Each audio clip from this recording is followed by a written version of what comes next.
Okay. Greetings, young crafters, and welcome to our next craft video. My name is Miss Judy from the West End Library. Today we are going to have episode 3 of a 3-part series on making and using paper bag puppets. In the first episode, we made the easiest kinds of paper bag puppets where you can, with a grown-up, go on the internet and download and print paper bag puppets. You can go to Google Images, type in paper bag puppet patterns, and there's all kinds on there. You just download and print. We had the jack-o'-lantern, watermelon, ice cream cone, dragon, and you just print them, color them, decorate them, cut them out, and then attach them to a paper bag, much like I did with this Christmas tree puppet. I actually printed it on green paper, so I didn't have to color it. I did color the trunk, and then I added some decorations, a star and some pom-poms for ornaments, googly eyes, and then I colored his tongue for his mouth. Last week, the second episode, we made unique, one-of-a-kind puppets that you design yourself using supplies that you have at home. Pom-poms, yarn, stickers, crayons, construction paper. And I showed you a few that I had made. I made this little man. You made him construction paper clothes, yarn hair, googly eyes, pom-pom nose, and then I drew his mouth and gave him some little paper teeth. I also showed you this zebra that I had made. I had a white paper bag. I colored stripes on him, made him ears. His muzzle is construction paper with a yarn mouth. And then I also, last week, I made this tiger on the video. Another white paper bag, I just colored it with crayon. Made him ears, gave him eyes, pom-pom features. One thing I did change was I tried to use pipe cleaners for his whiskers, but they kept falling off. They were too stiff. So I took them off and I just glued on pieces of yarn instead. So pipe cleaner may not work all that well on a paper bag puppet. This week, I'm going to show you how you can use paper bag puppets to either to sing a song or to tell a story from a favorite book of yours, or if there's a movie that you really like, you could make a puppet that goes along with that movie, that you can tell the story in the movie. If you have a favorite song that you like, out at the West End, one of our favorite songs is Baby Shark. So you could make a Baby Shark puppet and sing the Baby Shark song. If you have a favorite movie, like maybe Frozen, you could make the snowman puppet and tell the story with the snowman puppet. Or if you have a favorite book, you could make puppets to go along with that book and tell the story. If you like the Biscuit books, or Pete the Cat, or Click Clack Moo, or Little Bear, you could make puppets to go with those and then use those to tell the story from your favorite book. And that's what I'm going to show you how to do today. I chose this book that was given to me by a friend. It's called Cat Knit. And my friend knows that I like cats and that I like to knit. So she gave me this book. First, I'm going to read you the book, and then I'll show you the puppet and the other accessories that I have to go along with telling the story. So Cat Knit by Jacob Grant.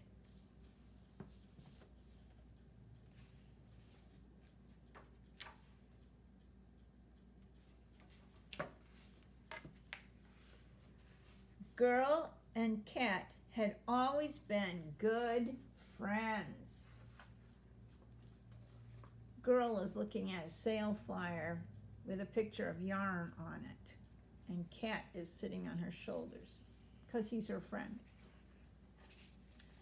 One day, Girl brought home a colorful new guest. His name was Yarn. Look at Cat looking at the yarn. Oh, I can't turn the page. Here we go. Cat was fascinated by yarn. He'd never had a friend so bright and rolly. The two of them were inseparable. They're playing in a paper bag, playing tic-tac-toe, building a snowman, going sledding, and reading.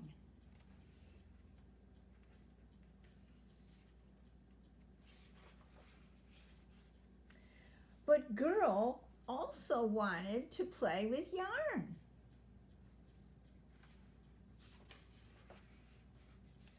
Cat waited and waited. He wasn't sure what Girl was up to, but he didn't like it.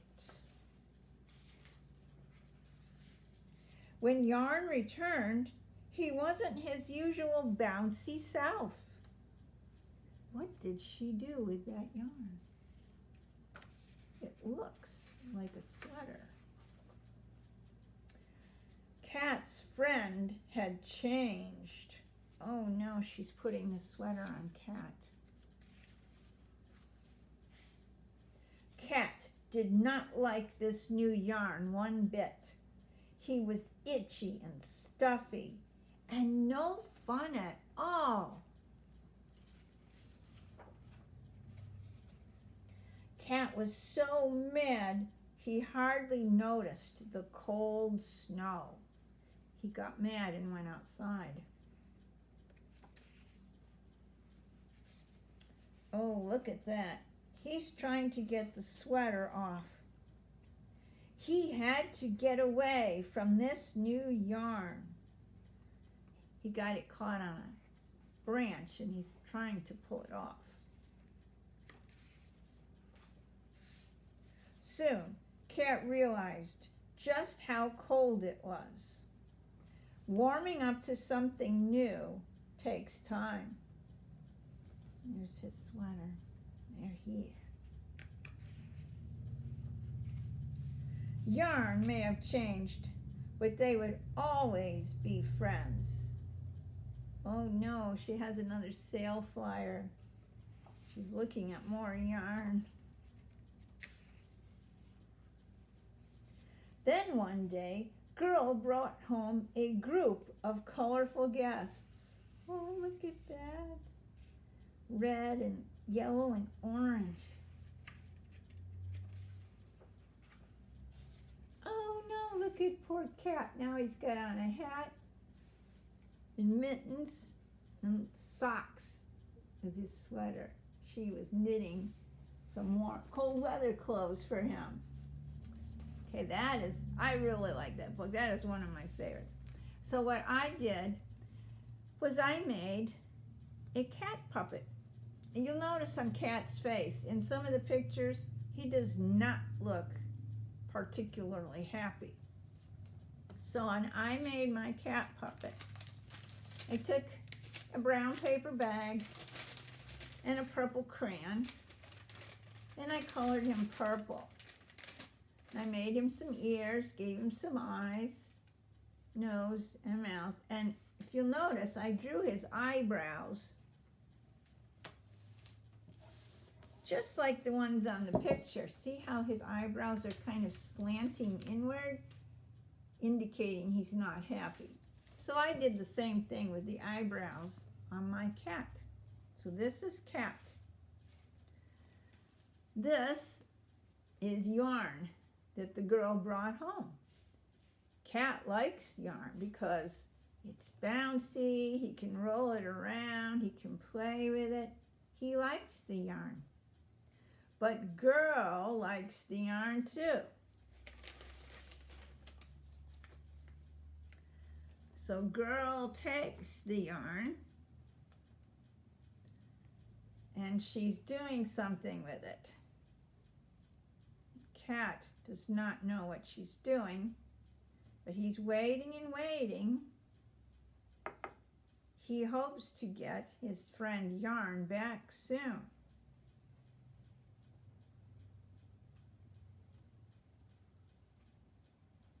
Finally, girl gives Yarn back to him, but Yarn does not look like this anymore. Yarn has been made into a sweater. He's not bouncy and rolly like he used to be. He's kind of flat. And girl puts that sweater onto Cat.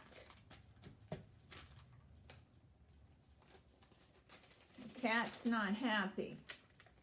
So Cat goes outside into the snow and tries to get the sweater off. And then he realized it is cold outside. So he goes back in and he wears the sweater that the girl made. But then she brings home some more friends that are colorful and bouncy and round. And she makes more things for the cat. I did not make my cat puppet mittens and boots, but I did make him a hat to go with his sweater. And that's the end of the story, told with a paper bag puppet and a few props, some yarn, some knitting needles. Now, Miss Judy's a grown-up and she knows that knitting needles are sharp and pointy, so I don't want you getting anyone's knitting needles and playing with them because they can be dangerous if you don't know what you're doing. Okay, well, I hope you have enjoyed this series on paper bag puppets, and I hope you will tune in next week. I haven't decided what we're going to do next week, but I'll come up with something good. If you like this video, be sure to smash that like button, and I'll see you next week. Bye!